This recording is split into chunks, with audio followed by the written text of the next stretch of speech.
All right, let's break down the Hindu squat. The Hindu squat is a variation of a regular body weight squat in which the heels come off of the ground in the lowest position. So I'll just show you what that looks like. So here my heels are on the ground. As I'm lowering down by just bending my knees, my heels are going to start to peel off and most of the weight's going to go to my toes. My hands can come up here. As I'm coming back up, I can either keep my heels elevated or put them down. It's really up to your preference, okay? So again, lowering down, just the knees moving, heels come off of the ground, and then we're going to come back up. Okay, so that's what we're working on. You can focus on just working on the lower part of the body, getting that movement. There's a big balance component. It'll put a lot of strain on your knees. There's a big mobility component for your ankles, your toes, and your knees. So just work on that part if you're new to this.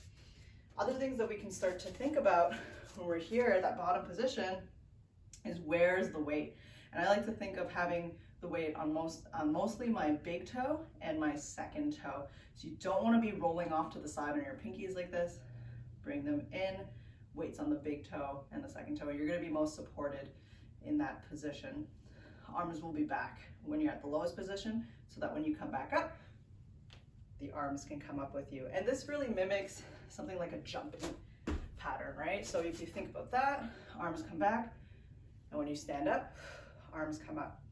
What we can do from this, since we're talking about the arms, at the top position, you can bring your arms back down like this as you lower, and then bring it back up. Or we can add a rowing variation. So at the top position, you're gonna row, bring your arms back, lower down, and then come back up. So we can make it a little bit more cyclical. Here.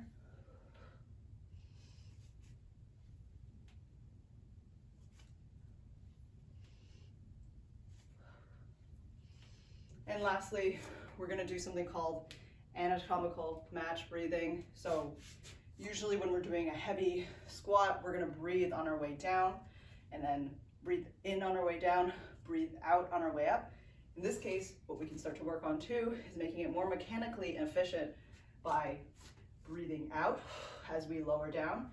This makes sense because at the lowest position, we're really compressed. So it's natural for the air to want to come out of your body.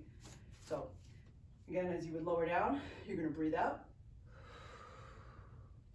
And when you come back up, you're going to breathe in as your rib cage opens up too.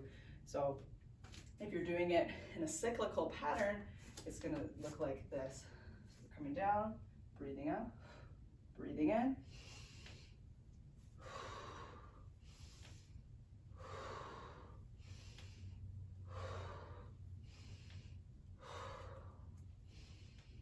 Right, so that's your Hindu squat. There are many other ways that we can start to load this too, with kettlebells, with dumbbells, with barbells, any type of weight.